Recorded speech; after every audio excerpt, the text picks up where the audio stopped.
All right, so we just talked about the idea of, let me recap a little bit more. Genesis 1, we had talked about the idea of image here talks a little bit about the purpose of man and what they're doing, dealing with like having dominion over creation, but also how like it represents God and his dominion over things. We then also talked about his creative power and his creativity. And that's really kind of the gist, I guess, of what we've been talking about. But it's Mhm. an important image to get in our head because I think we sometimes do only stick with the metaphysical, which is true. The metaphysical reason is true, but we can miss the rest of what's happening there. And then there's some that will come from a misunderstanding of who God is, and therefore it's a category error because they're not understanding who God is. Therefore, they have this idea of image, almost like it's Zeus. But that's not the case here. But that's essentially where we left off. We talked about the last thing we mentioned is the male and female, the creativity, and the fact that there are different purposes and ways that they reveal God and his nature and his power and his dominion. But that's where we left off. Josiah, if you would like to pick up from there. Yeah. So just thinking about dominion and the purpose that God gave us, we I we sort of dropped off when we were reading. We read through 28, verse 28, but I think if we keep going past that, we actually see a little bit more details about this and what it means for God to give us dominion over the earth in particular. So in verse 29, it says, "And God said, Behold, I have given you every plant yielding seed that is on the face of all the earth, and every tree with seed in its fruit. You shall have them for food, and to every beast of the earth, and to every bird of the heavens, and to everything that creeps on the earth, everything that has the breath of life, I have given every green plant for food." And it was so, and God saw everything that he had made, and behold, it was very good. Um, yeah, so we see this, I think if we get too metaphysical with it, we can miss something here. Um, God is giving them food, right? It says, I have given you every plant yielding fruit, every plant yielding seed that is on the face of the earth, and every tree with seed in its fruit. You shall have them for food. Um, and like that is a gift. But um, part of that gift is that, it's working the ground, right? Plants don't grow without cultivation, Yeah. or they do grow without cultivation. But Well, like we um, even see in Genesis 2, like, sorry to cut you right. off there, but No, no, please. in Genesis 2, it mentions that, now Genesis 2, obviously, I mean, like, this is out of the way. Genesis 2 sometimes is debated on how we understand Genesis 1. I have my Mhm. personal take on it. We're not going to get into that necessarily. Mhm. But Genesis 2, we have the idea that it says, For the Lord God had not caused it to rain on the land, and there was no man to work the ground. And Mhm. before they saw that there was no bush in the field. So like Mhm. nothing has grown. So Genesis 2, obviously we have to talk about the fact that plants already are kind of in the mind of God, Mhm. and the Garden of Eden has yet to be planted. Mhm. Now, how does that play with the rest of the world? That's a completely different topic right here. But the important thing is, like you mentioned, that man, that there was no rain to come down on it because man was not created yet to cultivate it. Mhm. So in the Genesis 2 account, at least with the Garden of Eden, God didn't plant the garden until he had man already made. Right. And by the way, don't make the mistake some people make. The Garden of Eden is not the whole world. It's not the planet. Right. The garden was a garden in Eden. That was Yeah. where God dwelled. But like you're saying, like he needed man to be there to cultivate. Well, I guess he didn't need it there, but in his Mhm. design, Yeah. the purpose of it was that man would cultivate it. Yeah. Yeah, which is super cool that we see that purpose that God has given to us. He has given us the purpose of working. And again, this isn't, this is an episode about the image of God. It's not about sin or the fall, but just briefly looking forward into chapter 3 when we get to the fall, that purpose after after humans sin, that purpose remains. But part of the curse that God puts on people when they sinned was when we sinned, was that the work will no longer be pleasurable. It says, "By the sweat of your brow will you eat the fruit of the earth." And so this was something that Josh and I studied a lot a couple of years ago when we were going through a 3-month long study on the doctrine of sin.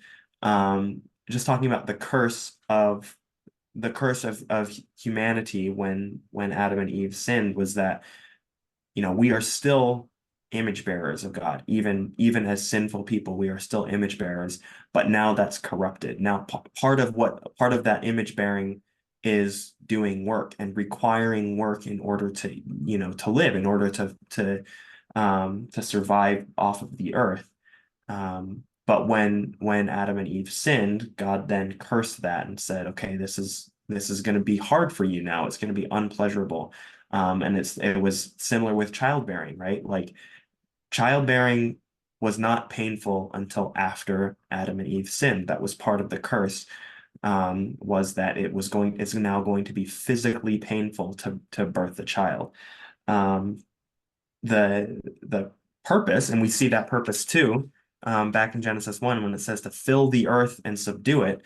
He's talking about making babies. God says to Adam and Eve, like, go make more people to fill the earth and subdue it, create communities in order to have dominion over this earth. And so we have the purpose of filling the earth and subduing it, multiplying, right? Be fruitful and multiply, and then also to work the ground and cultivate the earth in order to survive. So those two purposes are part of being an image bearer, and they existed before the fall. And then the fall happened, and then God said, "Okay, the purpose is still there. Like you're still here for the same reason that I created you, but as a result of your sinful choices, now it's not going to be pleasurable. Now you're going to need to, it's going to be difficult, it's going to be painful for all people to do the things that I have called you to do." Um, yeah, and I think just in general I think that idea of work, um, that for me is a huge part of what it means to be made in the image of God, is that we are created for work. Right from the beginning when he charges them to fill the earth, subdue it, have dominion over the fish and the birds and the beasts and the creeping things. We are created for work. And for anyone who's been unemployed for any significant period of time, as I was earlier this year, I was going crazy because I couldn't work, It's built in, it's written into our DNA, it's written into the fabric of humanity, is that we're created to do things. Um, and later on in some of the epistles that Paul writes, he warns against laziness, um, because it is fundamentally against the design of what it means to be a person. And especially um, when we're in a community, laziness often comes alongside of being a burden on other people, or um, some other way that we negatively impact the people around us, right? And so again, laziness and rest is very different things, right? That's another topic entirely. Um, but laziness, not working when we know we should be, because we don't want to, um, has negative implications for the people around us. And I firmly believe that is rooted in the fact that we are created to do work. We are created to do things, which for me, that ties into the idea of being made in the image of God. Yeah. Thankfully, I think there's been a myth that's being squashed out lately. I hope it is, or at least is making this direction is the uh this idea that work was the part of the curse. Hmm. Hmm. And there's a lot of things that people think are part of the curse. For instance, like the distinction between the roles between male and female, because of part of the curse is what happens to Eve, talking about her desire to, pretty much translation, desire to rule over a husband. But there's order structured before the fall, and there's work structured in before the fall. And there's a lot of things that I think we tend to think are wrong, but I don't think that's us. I think that really is us in our sinful nature wanting to rebel against God's order. Mm. And I think that's built into the curses of recognizing that God realizes and tells us that this is what it's going to be, that Hmm. you are going to not enjoy work and it's going to be harder than before. And then also like you guys are going to struggle with each other more. There's certain things that we tend to think are bad that are actually good and part of God's creation. I think Augustine actually wrote a whole book when he was looking in his view and I'm trying to understand creation. And his essentially his point was there's some things that maybe we don't desire or like, but it does not mean that it wasn't in God's good design. Mm. Just because we Hmm. don't like it doesn't mean it wasn't good in God's eyes. Like we don't like mosquitoes. I don't like mosquitoes, but God created them. They Hmm. were good in his eyes. They were created for a certain purpose. Do I like them? No. But did God make them for a reason? He did. Hmm. Do I understand that reason yet? No. It's probably because I don't want to understand because I don't understand mosquitoes. Right. But there's so many things that are actually good and beautiful that God created that I think we tend to think is wrong. And work is one of the things I think we tend to think is wrong, but it's actually a beautiful Hmm. aspect because it's a big part of our purpose and the whole Yeah. idea of cultivating, having dominion and all those kind of things.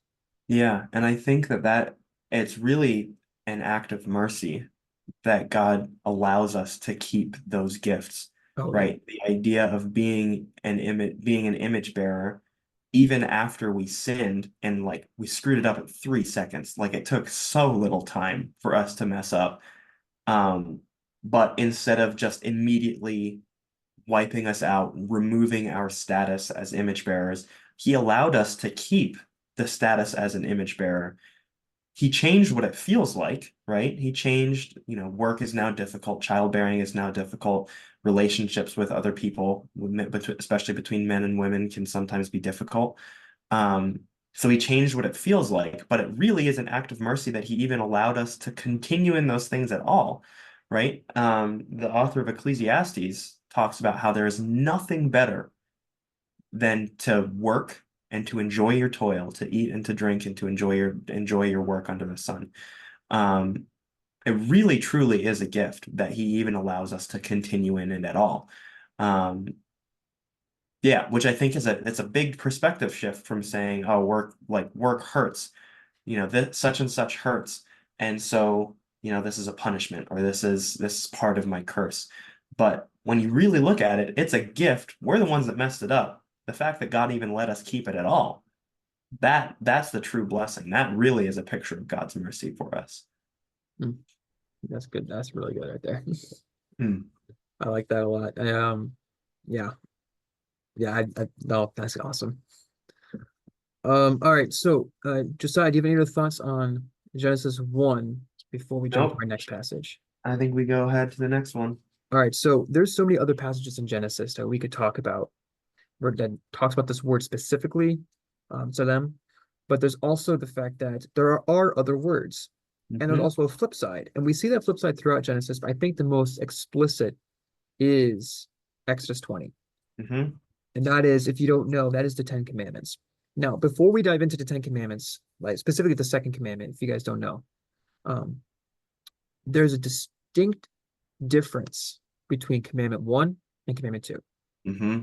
We have to understand that Commandment 1, when it says to not have other gods before him, sorry, have other gods before him, that while Commandment 2 has similarities to it, because you can use idolaters or idolatry to put other gods before you. That is not the necessarily the purpose of the commandment two, because commandment one already covers the fact that there should be other gods, period. So commandment two is kind of something else entirely that can relate to commandment one. That's why it's next to each other, but they're not the same as commandment one. Yeah. How about we go ahead and read both of those back to back? Yeah, absolutely. And God spoke all these words, saying, I am the Lord your God who brought you out of the land of Egypt, out of the house of slavery. You shall have no other gods before me. That's commandment one. Commandment two, which is not written there, it's distinguishing them. You shall not make for yourself a carved image or any likeness of anything that is in heaven above, or that is in the earth beneath, or that is in the water under the earth. You shall not bow down to them or serve them, for I, the Lord your God, am a jealous God. And I'm going to stop there. I know it keeps going there, but Mhm. I know I just said that there's a distinct difference. And then we get to this whole section of him saying that he's a jealous God, we shouldn't bow to them. But that's why I'm saying that they're distinct, but they're related. Because Mhm. when we build like idols, we tend to make them our gods. Mhm. But knowing that having false gods is not limited to having idols. Mhm. So the fact that God's saying no gods before him is remove any scenario you can think of having someone or something else besides him. And Mhm. then the second commandment expands on that a little bit, but has two different things it mentions. It mentions the idea of turning something into him and into like Mhm. something else other than him, and then what we're going to talk about right now. But this is a different Hebrew word, and I don't have it pulled up my computer right now, but just so I Well, can. while you're pulling that up, I just want to add one more thing. I think that commandment one and commandment two it's a Venn diagram, right? I think that not all breaking commandment one breaks commandment two, and not all breaking commandment two breaks commandment one, but there is often an overlap, right? So you can have another God before him, lowercase g, before Yahweh, without actually creating a physical graven image, right? And I think that you can create we see in the example of the golden calf, where the Israelites made this golden calf to worship, but it wasn't that they were creating a golden calf and saying, I'm worshiping a golden calf. They were saying, this golden calf is a picture of Yahweh. This is this is a statue that represents an actual physical metal statue that represents Yahweh, and now I'm going to bow down before the golden calf in my worship of Yahweh. So they weren't inventing a different deity. They were trying, big air quotes there. They were trying to worship Yahweh, but they were doing a bad job at it because they were creating a physical carving of Yahweh, the one true God, in order to assist in their worship. The problem with that was that it was, it was a breaking commandment too. It was creating a carved image of something that is on the earth, and they bowed down before it and they served it. And so it was drawing attention away from who God really was. It was a false image that sort of goes back to this idea that we were talking about of good ambassadors and bad ambassadors, good representations and bad representations. So the Israelites were like, this golden calf represents Yahweh, the one true God of Israel. Um, but in reality, it was a bad representation, and so they were bowing down to a false image. So it's kind of an interesting distinction, but that I think sort of helps to clear up. It is like a sort of a Venn diagram of um, commandment one and commandment two.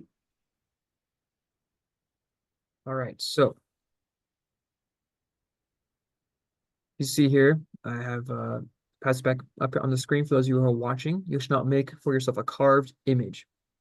Now, what's interesting about this word here is that it does mean image, but more specifically, Passel talks about, yes, idol and idols, image and images, but specifically this one deals with a little bit more of carving.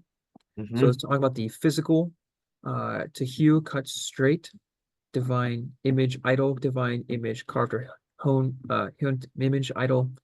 And it's this idea that this is not just an image in general. This is something that is made. This is Hmm. man-made. And I think that's a good distinction because when God made his images, it was God creating and forming Hmm. and purposing. But now man, when they create an image, in this case, it is them playing God. Right. But even then, you find out that they sometimes tend to flip it around and then make that thing their God, which is why God includes the idea of bowing down to them and worshiping them, because they start playing God and then they make it God. Hmm. Because in some sense, they know that they can't be God, at least back then. And in some sense, they did believe they're God. Like, for instance, the Pharaohs believed they were God. And even then, we have people today who say that I am God. And it's like, really? Um, I'd like you to tell me what I'm thinking about right now. Because God would know. But it's very much a man-made thing versus a God-made thing. And I think that's important to distinguish because Hmm. I, for instance, there's contention within the church over like how do we handle art, how do we handle in some of the more ancient type religions like the Orthodox and the Catholics, they have icons, and the big debate over how do we understand these things. Does this fall in this category? Does it not fall in this category? And we're not here to necessarily just deal with that.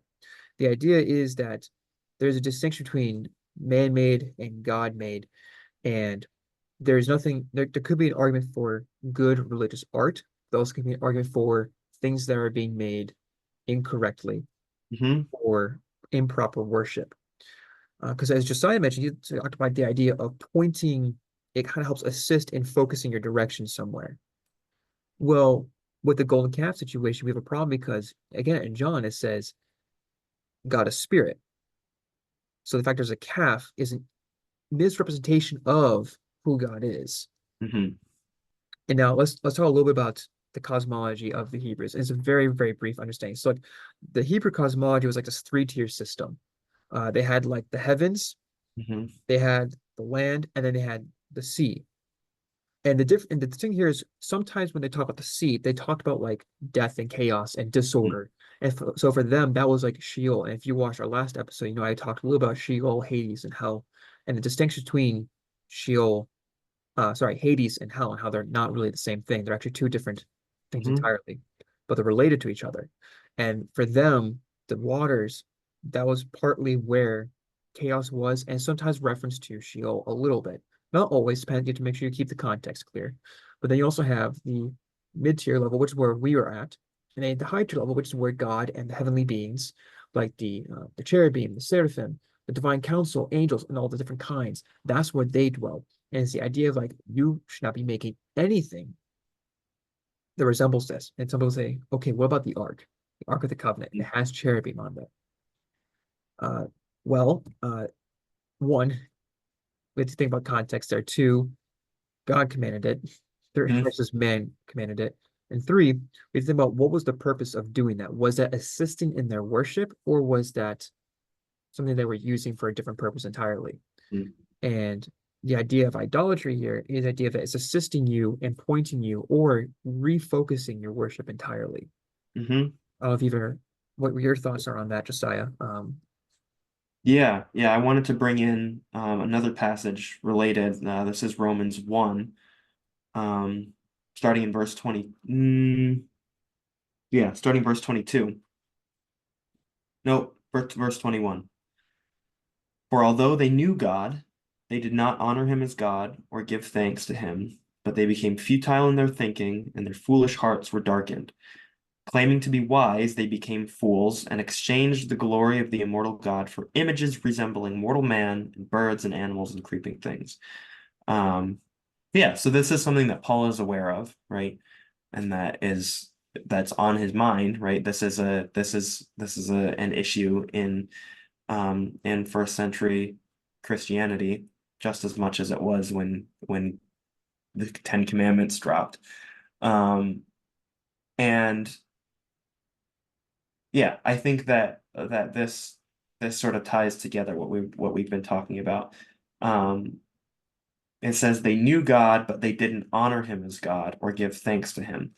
Um, so they knew God and that they knew about God, but they forsook their relationship with him. They chose not to honor him. They chose not to give thanks to him, um, and their hearts were darkened. And then as their hearts were darkened, they became fools and exchanged the glory of the immortal God for images resembling mortal man and birds and animals and creeping things.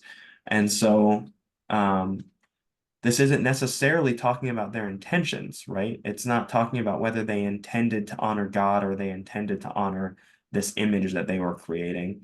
It's just talking about what happened. And so I think that's where it relates to the golden calf situation is that they may have had some level of intention of worshiping Yahweh, but they also knew that they were doing it wrong, right? They knew that they were exchanging the glory of the immortal God for a created thing, a picture of a created thing, no less. Like wasn't even they were worshiping an actual cow that God had created. They were worshiping something that looked like a cow that God had created, except they were, yeah. So, Yeah, it's a complete misrepresentation of who God is in this category. yeah, totally. But also, I want to tie this into what we were just talking about in Genesis 1. Hmm. Notice if you remember, for those of you who've seen the first part, the word Salem that was there, and that also tied to the idea of idol. an image. So what's interesting is that if we're supposed to bear God's image and represent and point to him, there could be an argument made that one of the issues with commandment 2, not only is it misrepresenting who God is, but it's a passing away of our responsibility as image bearers of God. Mm, We're passing that image off to something else, saying, well, this mm, points to God. Use this to worship. Use this. Now, of course, we don't want people idolizing us, mm-hmm, but we are supposed to be pointing to him. That is our job. Our job is not just the cultivating and the dominion and the reproducing and all these things, it is also to point to him. mm-hmm, And in that you can assist people in worship. One of the reasons we are supposed to gather and worship is fellowship and family, but also we help point others in the congregation to the one who is worshiping as we worship in a familial setting.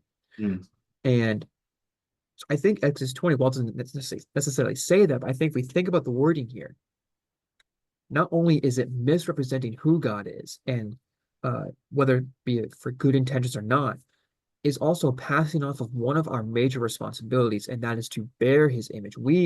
I hesitate to say this, but in a sense, we are supposed to be like his idol. mm, Like in a sense, we're supposed to be the images that point mm-hmm. to him. Now, of Yeah, course, I don't necessarily love that wording of idol, but I only yeah, use that for the sake of the sentence structure and right. context. But we're supposed to be the points to him Mm-hmm, when all these other things point to a misunderstanding of who he is or to something else entirely. Like we had false god images that were being made. mm-hmm. That's why those two commandments are so connected, but they're still distinct. Yeah. Yeah, I think that goes back to one of the very first things we talked about, which was that idea of like a king setting up a statue of himself to point to his rule, to be a pillar of the fact that he was in charge. We are that pillar on earth. We are the reminder to the earth that God is in charge. And so part of, like you said, our image bearingness, so to speak, is that we point to God. We point to who is really in charge. And I love what you're saying about worshiping with other people. But like really, really solid spirit-filled worship is interactive not only between us and God, but it's also um, interactive between us and other people as they interact with God themselves. Yeah. Yeah. And I think that when we deal with false idols, like for instance, in the king's situation that you were talking about, we have Shadrach, Meshach, and Abednego. Hmm. When they had that pillar stay before them and they're told to bow to it, they refused. And of Hmm. course, they were threatened and they tried to face the consequence for it, and that ultimately failed because the Lord protected them. When we Hmm. deal with these false idols, we have to be ready to stand for what is true because one, it's taking focus off the Lord.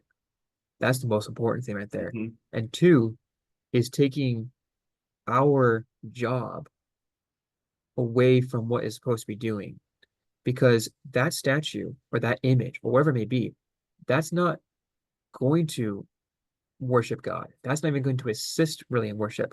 Like Hmm. even I'll say this, there's one slight controversial thing. I saw a video on this where people were using the statue to pray to Mary in a Catholic setting. And I understand that not all Catholics do believe this, so I'm just or use this. I'm just saying in this particular video, Hmm. they're using this, and the defense of it was that the statue was to help direct their focus onto the one that they're trying to worship. Hmm. The issue with that is, and I'm only like again, I'm not necessarily attacking Catholics here. I'm just using this video and that was the context. The issue is that image was therefore pointing to something that wasn't God. Hmm. And that Hmm. focus isn't on God. And is that goes to show that this can easily seep into the church. And it's something we have to be aware of because our Hmm. duty is to worship him. That is, and that's part of the reason we're created is to bear his image and to represent him. As you were saying before, the idea of representation. But if we're allowing that regardless of the intention, like the golden calf, like if there's something in your church that is improperly directing you to God, regardless of the intention of it, then we need to look into it and be considerate of what that is and how Hmm. that's in line or against the way God described that he ought to be worshipped. Yeah. Yeah. So sort of, in summary, like when we're talking about images, right? Um, it all comes back to what is causing us to point towards God, what's causing us to bring God's glory to the forefront.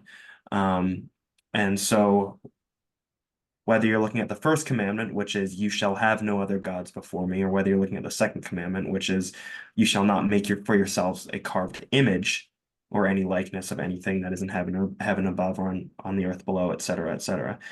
Um, whether we're talking about the creating some other god, lowercase g, or creating an image, whether that image is to worship a lowercase g god or the uppercase G god, either way, that image is going to be breaking the second commandment because it is causing us to be redirected away from true spiritual worship, which is bringing the glory of God to the forefront. Yeah. And I think that Exodus 20 does a nice explanation Hmm. and representation of the distinction one between the two commandments, but also the reason why we don't allow or we shouldn't allow these other things because the golden calf was not God, Hmm. nor did it properly represent God. And because here's the thing, like even in ancient religions, they didn't believe that those statues were their gods. Hmm. They believed that they directed towards their gods. So they were representatives of their God. Hmm. And so we have to be aware that it's not even just the fact that what it is that it's there, but what that thing is for. Hmm. And there's a mixture there. So God says that shouldn't exist, period. I don't want that thing representing me or being something else because Hmm. that's not who I am. I am spirit. I am not conceivable in the way you think I am because going to like for instance the Kalam cosmological argument that people and apologetics love to use, the thing that had to cause the universe, if the Kalam is true, we have to look at the what caused it. That cause has to be powerful, personal, so powerful in order to create everything, personal enough to make the choice, transcendent over time, spaceless, and immaterial. He cannot be made of the same stuff that we are. And I think that's an important distinction in understanding that these things misrepresent God and don't correctly point to him at all. And that's Hmm. a big issue, especially if Yeah. we were supposed to bear his image. All right, so I think that will wrap up on the Exodus passage, Mhm. and we'll be back with another section in a second.